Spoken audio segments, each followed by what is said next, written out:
नमस्कार, यहाँहरूलाई नमस्कार। म आज चाहिँ यो खुर्सानी बारीमा उपस्थित भएको छु र मैले चाहिँ नि यो खुर्सानी बारीमा चाहिँ हेर्दै गर्दाखेरि अहिले म एउटा डल्ले खुर्सानी, डल्ले अकबरे खुर्सानी, हाइब्रिड अकबरे खुर्सानी भनेर मैले चाहिँ खुर्सानीको बिउ ल्याएको थिएँ। तर यो प्याकिङ गर्ने कम्पनीहरूले चाहिँ नि यसरी कृषकहरूलाई झुक्क्याउने काम नगरिदियो हुन्थ्यो भन्ने चाहिँ मलाई लागिरहेको छ।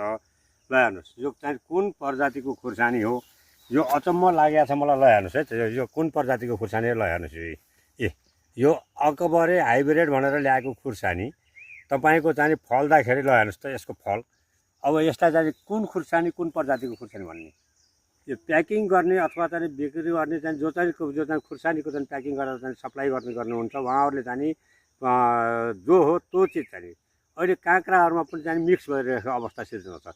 किनभने भक्तपुरे काँक्राबाट ल्याउँदाखेरि भक्तपुरे भित्रबाट चाहिँ तपाईँको चाहिँ अर्को यो वृषमा भन्ने जात पनि मिसिएर काँक्राको अवस्था त्यस्तो छ। त्यसरी चाहिँ कृषकहरूलाई चाहिँ ठग्ने छल्ने काम चाहिँ यो चाहिँ बिउ बिजन चाहिँ बनाउनेहरूले चाहिँ कम्पनीहरूले चाहिँ यस्ता गलत कामहरू नगरिदिनु म विनम्र अनुरोध गर्छु। अब यसलाई कसरी कुन कारणले चाहिँ हामीले चाहिँ यसलाई अकबरे हाइब्रिड भनेर चाहिँ भन्ने हो होइन, हाइब्रिड अकबर त होइन, यो त यो कुन प्रजातिको खुर्सानी हो। यो खुर्सानी त म अचम्म लाग्यो।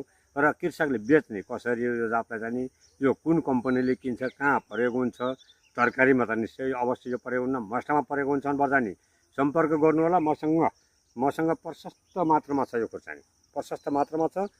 कोही चाउचाउ कम्पनीलाई काम लाग्छ कि अथवा चाहिँ करेन्टवालालाई काम लाग्छ कि होइन, यस्ताहरू चाहिँ यो कम्पनीहरूले चाहिँ 98 470 77 892 98 470 77 892मा चाहिँ सम्पर्क गर्नुहोला। सम्पर्क गरिसकेपछि यो खुर्सानी मैले उपलब्ध गराउने छु।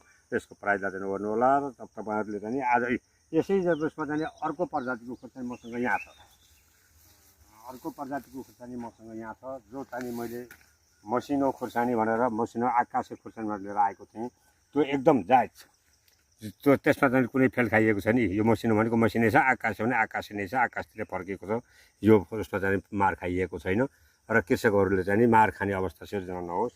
र चाहिँ कति नै राम्रो गर्छु भन्दै पनि तपाईँको चाहिँ यहाँ यो ढुसी लागेको अवस्था छ है। ल हेर्नुहोस्, अब यो ढुसी के कारणले लाग्यो त भन्दाखेरि चाहिँ अब यसलाई हामीले यहाँ हेर्नु, यो चाहिँ ढुसी हो। यो ढुसी लाग्यो, यस्तो ढुसी लागेको बिरुवा छ भने चाहिँ बारीमा नराखिदिनु होला है। यसलाई तुरन्त उखालेर फाल्नु होला। यसले गर्दाखेरि अर्कोमा पनि सर्ने सम्भावना बढी हुन्छ। र त्यसमा चाहिँ अब मैले यहाँ भित्र खोज्छु, यसमा चाहिँ खुम्ली किराले असर पारेको पनि हुनसक्छ। तर यो ढुसी त हो नै, तर पनि खुम्ली किराको असरले चाहिँ यो मरेको पनि हुनसक्छ। यहाँ मल त छ, मलमा चाहिँ अब चाहिँ किरा पो छ कि तल, यो पनि हेर्न आवश्यक छ है।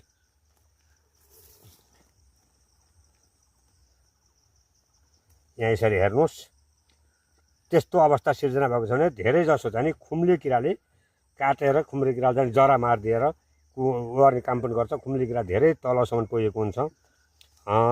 त्यसो गर्दा हामीले यसलाई ध्यान दिनु पर्ने। तर यसलाई खुम्लेले होइन, यो डम्पिङ नै हो, ढुसी नै हो होइन। यो ढुसीलाई चाहिँ ढुसीको औषधि गर्नु होला, गर्न नबिर्सनु होला। फेरि यो र उखालेर फाल्नु होला, ढुसी लागेको देख्नु पर्दा उखालेर फाल्नु होला। यसले चाहिँ फेरि तपाईँहरूको तरकारी खेती अथवा खुर्सानी, टमाटर, जे पनि काँक्राहरू हरेक चाहिँ तरकारी उसमा चाहिँ ढुसीले चाहिँ नोक्सान पुर्याएको हुन्छ। यस्तो देख्ने बित्तिकै यसलाई चाहिँ नराख्नु होला है बारीमा भन्दै। र तपाईँहरूले यो भिडियोलाई चाहिँ हरेक कृषक बात प्रयोगलाई फलो गर्नु होला, सेयर गर्नु होला, कमेन्ट गर्नु होला, लाइक गर्नु होला भन्दै चाहिँ तपाईँ माझबाट ओजेलाउन चाहन्छु। धन्यवाद।